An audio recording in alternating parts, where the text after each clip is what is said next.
অন্নপূর্ণা ভান্ডার প্রকল্প নিয়ে অবশেষে খুশির খবর দিল মুখ্যমন্ত্রী শুভেন্দু অধিকারী।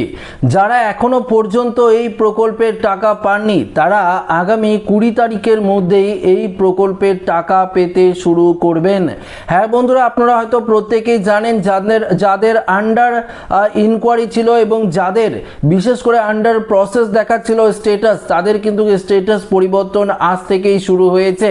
তাই স্ট্যাটাস পরিবর্তন করে আপনার স্ট্যাটাস অ্যাপ্রুভ দেখিয়েই কিন্তু এই প্রকল্পের টাকা প্রত্যেকের অ্যাকাউন্টে কিন্তু দেওয়া হবে। এই নিয়ে মুখ্যমন্ত্রী শুভেন্দু অধিকারীর তরফ থেকে কি ঘোষণা করা হয়েছে সেটাই আপনাদেরকে এই ভিডিওতে একদম বিস্তারিতভাবে জানিয়ে দেব। তো একটু মনোযোগ সহকারে ভিডিওটি আপনাদের দেখতে হবে। তো দেখুন বন্ধুরা, এখানে প্রথমত মুখ্যমন্ত্রী শুভেন্দু অধিকারীর তরফ থেকে কি জানানো হয়েছে সেটা দেখুন। এখানে বলেছে লক্ষ্মীর ভান্ডারের পরিবর্তে রূপ হচ্ছে এই অন্নপূর্ণা ভান্ডার প্রকল্প। দেখুন, প্রকল্পের সুবিধা পাওয়া নিয়ে যেমন মহিলাদের মধ্যে বিপুল আগ্রহ রয়েছে, তেমনি যোগ্য উপভোক্তাদের নাম বাদ পড়া নিয়ে তৈরি হয়েছে একটা বড় সড় বিতর্ক। এই প্রেক্ষাপটে দাঁড়িয়ে অন্নপূর্ণা যোজনা নিয়ে অত্যন্ত গুরুত্বপূর্ণ বার্তা দিলেন মুখ্যমন্ত্রী শুভেন্দু অধিকারী। দেখুন, ভেরিফিকেশন ও টাকা পাওয়া নিয়ে কি বললেন মুখ্যমন্ত্রী সেটা আপনাদেরকে জানিয়ে দিই। রবিবার এক অনুষ্ঠানে মুখ্যমন্ত্রী পরিষ্কার জানিয়েছেন অন্নপূর্ণা যোজনার টাকা পাঠানোর প্রক্রিয়া ইতিমধ্যেই শুরু হয়েছে। তিনি বলেন, টাকা ঢুকেছে তাই অহেতুক আতঙ্ক হওয়ার কিছু নেই। যারা যোগ্য তারা সকলেই এই সুবিধা পাবেন, এটা স্পষ্টভাবে জানিয়ে দেওয়া হয়েছে। মুখ্যমন্ত্রী জানান, বর্তমানে প্রকল্পের ভেরিফিকেশন বা যাচাই প্রক্রিয়া চলছে।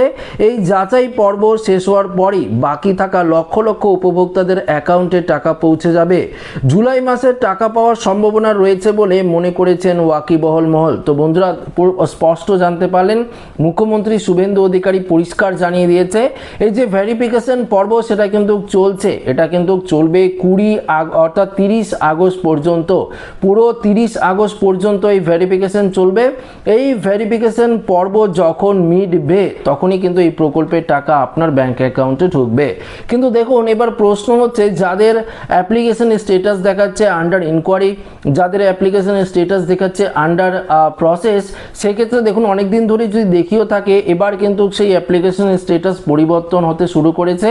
যদি আপনার অ্যাপ্লিকেশন স্ট্যাটাসটি অ্যাপ্রুভ দেখায়, আপনারা আরেকবার চেক করবেন, যদি অ্যাপ্রুভ দেখায় তাহলে দেখবেন এই প্রকল্পের টাকা আপনার অ্যাকাউন্টে কিন্তু ঢুকে গিয়েছে।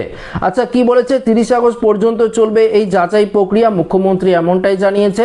অন্নপূর্ণা যোজনার ভেরিফিকেশন পরিষ্কার 30 আগস্ট পর্যন্ত চলবে। এই সময়ের মধ্যে প্রতিটি আবেদনই কিন্তু খুঁটিয়ে দেখে প্রকৃত উপভোক্তাদের চিহ্নিত করা হবে। মুখ্যমন্ত্রী দাবি করেছেন ইতিমধ্যেই প্রতিটি বিধানসভা এলাকায় গড়ে 35 থেকে 40 হাজার মহিলা অন্নপূর্ণা যোজনার টাকা পেয়েছেন।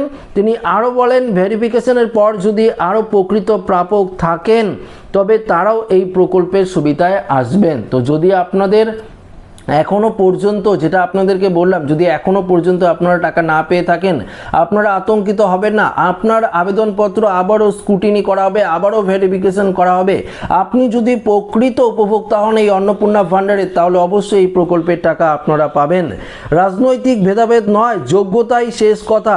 আগে সরকার লক্ষ্মীর ভান্ডার প্রকল্পের সঙ্গে তুলনা টেনে মুখ্যমন্ত্রী জানান, আগের প্রকল্পের টাকা দিতে দীর্ঘ সময় লেগেছিল, কিন্তু বর্তমান সময়ে 1.5 মাসের মধ্যেই 1,20,00,000 মানুষের কাছে পৌঁছে গেছে।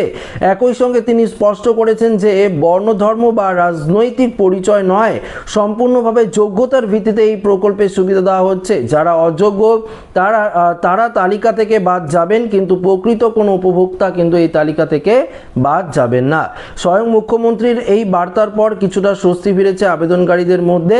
এখন দেখার বিষয় জুলাই মাসে কত দ্রুত বাকি উপভোক্তার অ্যাকাউন্টে এই প্রকল্পের টাকা পৌঁছে যায়।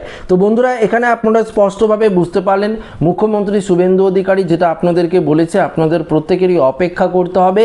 শুধু অপেক্ষা করুন, স্ট্যাটাস পরিবর্তন হচ্ছে, ভেরিফিকেশন হওয়ার পরই প্রকল্পের টাকা কিন্তু ঢুকবে। তবে দেখুন, এখানে বেশ কয়েকটি স্টেপের কথা বলেছে, অর্থাৎ আপনার অ্যাকাউন্টের স্ট্যাটাসটি অবশ্যই মাঝে মাঝে চেক করবেন। অ্যাকাউন্টের সমস্যা থাকলে ব্যাংকে অবশ্যই আপনাদের যোগাযোগ করতে হবে, কেননা ডিবিটি লিঙ্কের মাধ্যমে যেহেতু টাকা ট্রান্সফার করা হচ্ছে, তাই ডিবিটি লিঙ্ক আপনার রয়েছে কিনা, কেওয়াইসি আপডেট রয়েছে রয়েছে কিনা, ব্যাংক অ্যাকাউন্টটি খোলা রয়েছে কিনা আপনার, এগুলো অবশ্যই আপনাদের কিন্তু একবার দেখে নিতে হবে। প্রয়োজনীয় নথি আপডেট অবশ্যই আপনাদের করতে হবে। সমস্যা সমাধানের পর অবশ্যই চিহ্নিত করুন, টাকা পাওয়ার জন্য আপনাদের কিন্তু অপেক্ষাই করতে হবে, এটা কিন্তু পরিষ্কারভাবে জানিয়ে দিয়েছে রাজ্য সরকার। তো বন্ধুরা, এক্ষেত্রে আপনারা একদম স্পষ্টভাবে বুঝতে পারলেন যারা অন্নপূর্ণা ফান্ডের প্রকল্পের টাকা পাননি এখনো পর্যন্ত আপনারা দুশ্চিন্তায় রয়েছেন, কারণ অনেকেই প্রকল্পের টাকা ঢুকে গিয়েছে, অনেকেই পেয়েছে। 1 তারিখের পর থেকে ধাপে ধাপে এই প্রকল্পের টাকা আপনারা পেয়েই যাচ্ছেন। তবে 15 দিন হয়ে গেল এখনো পর্যন্ত এই প্রকল্পের টাকা যারা পাননি, অবশ্যই অপেক্ষাই আপনাদের একমাত্র কাজ। অপেক্ষা করবেন এবং দেখবেন ব্যাংক অ্যাকাউন্টের সঙ্গে সমস্ত কিছু ঠিকঠাক রয়েছে কিনা, তাহলে এই প্রকল্পের টাকা আপনারা কিন্তু ব্যাংক অ্যাকাউন্টে পাবেন। কিন্তু দেখুন, আপনারা যদি কোনো রকম শর্ত না পানেন এই অন্নপূর্ণা ভান্ডারের, আগে আপনারা লক্ষ্মীর ভান্ডার পেতেই পারেন, সেটা অন্যরকম কথা। কিন্তু অন্নপূর্ণা ভান্ডার প্রকল্পে যদি আপনারা কোনো রকম শর্ত উল্লঙ্ঘন করেন, সেক্ষেত্রে কিন্তু এই প্রকল্পের টাকা আপনারা পাবেন না। আপনার অ্যাপ্লিকেশনের স্ট্যাটাস আন্ডার যে ইনকোয়ারি, সেটা ইনকোয়ারি থাকবে, আন্ডার প্রসেস সেটা কিন্তু প্রসেসই থাকবে, এখান থেকে কিন্তু অ্যাপ্রুভ হওয়ার সম্ভাবনা নেই। তো আশা রাখবো ভিডিওটি প্রত্যেকের ভালো লেগেছে। ভিডিওটি ভালো লাগলে লাইক করবেন, বন্ধুদের সাথে শেয়ার করবেন, নতুন হয়ে থাকলে চ্যানেলটিকে সাবস্ক্রাইব করে আমাদের সঙ্গে জুড়ে থাকবেন। ধন্যবাদ।